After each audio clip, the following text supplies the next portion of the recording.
Hello YouTube, this is Nelson here, and today I'm going to go over some details about my fishing kayak.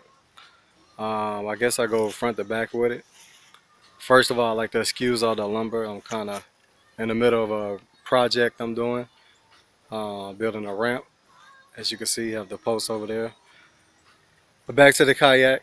Yeah, this is a Shadowcaster from Field and Stream. Retail on this thing is $7.99, which is actually not bad for a kayak in this class. It's similar to the Feel Free made by Joy Sports, and they actually have the same maker. So the difference is 15 pounds. This one is actually 15 pounds more, and seven inches, I believe, 7 inches longer. But anyway, I'm start off with this mount. How I actually mounted the kayak. Um, this bracket right here is actually handmade. I handmade this bracket, and I didn't have an access plate to reach the bolts. So what I actually had to do was get some marine toggle bolts, and kind of that helped me alleviate any bolt access. It acted as my bolt. So I drilled 4 holes, 2 on this side and 2 on this side, and I was able to get this piece welded for like $5, I want to say, and that's how I got that situated. Next is, I guess I go with the battery box, and this is actually handmade. I know you see the you might see this brand at Walmart, the Snap Top brand, not the Atwood, but the Snap Top, and this thing right here is actually a receiver for my transmitter, because by this handle being so far back from my seat, while fishing and trawling, it's kind of a pain to reach behind and continuously change the speed on and off. So actually I have this remote key fob that I got off of Gamma Electronics. It's a 12 volt 30 amp, and what that does is it actually lets me turn the motor on, reverse, and by leaving this top on, it actually gave me the option of, let me turn this back on, actually controlling my speeds.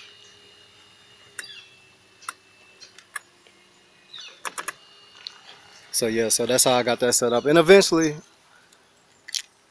I'm gonna maybe cut off this top, cause you know the weight is kind of bearing on my mount a little bit. Even though I haven't really been having problems with it, but that's one thing I do kind of worry about. So I'm gonna saw off maybe this much of it, and run some wires, maybe along through here, and put this handle head right here so I can actually access it with my right hand.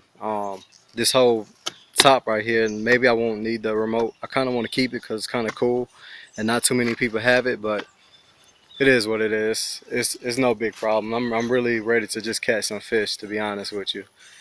I'm gonna be honest with you guys. I'm standing in the ant pile right now, but for the sake of the video, I guess I'm gonna go ahead and deal with the pain for you guys.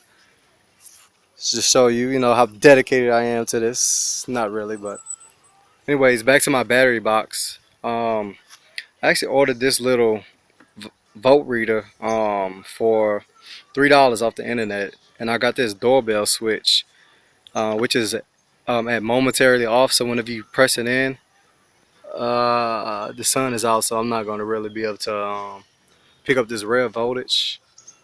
You probably can see it, but it's at 12.7. So every time you press this down, it'll read you your volts rather than staying continuously on and draining your battery. Even though I do have a nice marine battery in there that I'm sure will last all day. Um, yeah, but that's pretty much my setup right there. And let me go to the front with it. It's my 30 quart igloo cooler. Igloo slash Fetty cooler. For those who know me, it's a kind of inside joke. Uh, Gotta get some Fetty stickers for that. So got the Shadowcaster sticker. So I guess I'll show you guys my seat, because not too many people actually have this kayak. Not too many people actually have this Shadowcaster from Field and Stream, and I from Dick's Sporting Goods, or maybe Sports Authority if you more up north. But yeah, this is actually how I ran the cables. Let me go back to the back. Um, what I did is I have a piece of foam and a C clamp, which is I have running around the foam, and actually run these cables through. I had to drill these holes and run them through there, and I actually have a piece of I'm sorry about the sun, you guys. Piece of plastic tubing running all the way through. That way water won't get in, and I actually have some brass fittings that I have to kind of go back over a little bit, make that fit a little bit better with some silicone. But for the most part, it does the job. Um, this is actually my steering mechanism. And what's cool is these Field and Stream. Let me climb on top of this.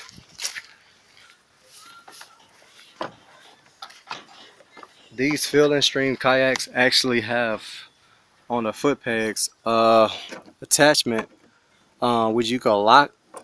You can lock it.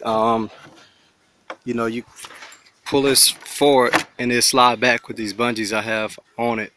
That kind of helps with turning. But let's say for instance I wanted to pedal and I didn't want these to move freely, I would actually twist this this way, and it actually locks in place, and you know actually you're not going anywhere. So twist it back that way, and that's that. So I'll finish showing you the rest of my kayak. You know, as you can see, I have a lot of space.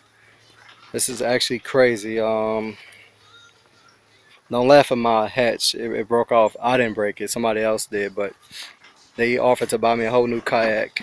He probably had the money to do it, but it's no biggie, you know. Like I said, I'm here to catch fish. Let my brother tell it. I'm just here to put a motor on the kayak, which is I kind of am. I'm gonna be honest, but I do love fishing too. There you go. Well, let me climb in this puppy and show you how much room I have. And this is actually, when it turns, it actually comes back. So the bungees kind of help me. It's a little stiff right now. I'm gonna spray some WD-40 in it. It's been sitting in the rain for days.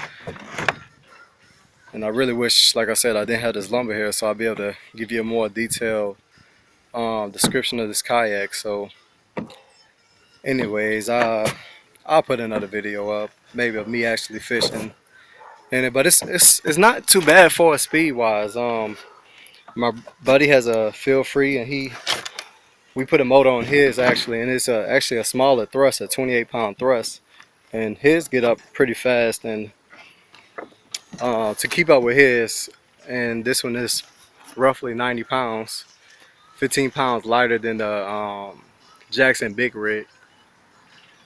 But you know, it does the job. I mean, I don't complain with it. I really don't. I mean, I've kayaked on this thing and pedaled, and trust me, I'd choose this motor over pedaling any day, unless I'm trying to show my muscles off. So anyway, I guess I'll show you guys, you know, my favorite aspect again. Like I said, this is the remote,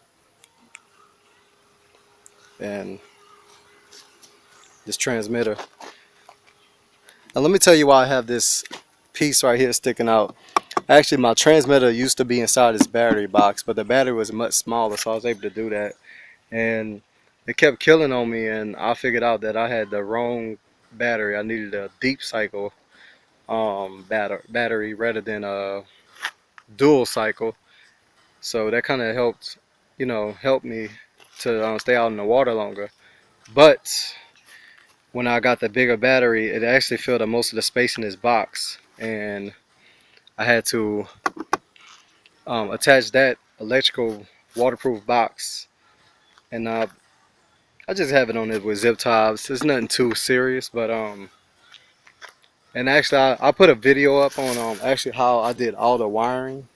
I didn't really want to do nothing on the wiring because, like I said, I'm not sure if I'm gonna actually keep the remote thing. I kind of think it looks cooler when this top is chopped off. But I'm gonna actually, yeah, I'm gonna go ahead and do it, you guys. I'm gonna go ahead and chop this off and mount it up there. And maybe I might keep the remote on um, because it's cool. I don't really have any better reason than that. But that's pretty much it, you guys. Once again, this is Nelson Crandall.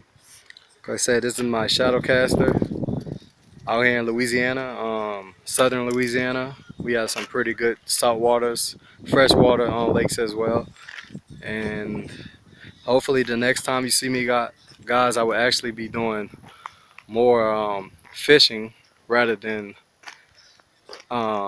rigging up my kayak. Got the GMC Sierra. It's pretty much irrelevant. I'm just showing off at this point. But oh yeah, my anchor trolley system. Let me show you guys this. Um, I went from front to back, and this seems kind of loose.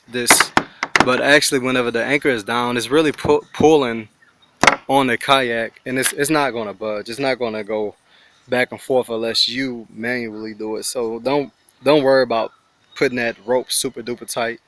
There's really no need for that. But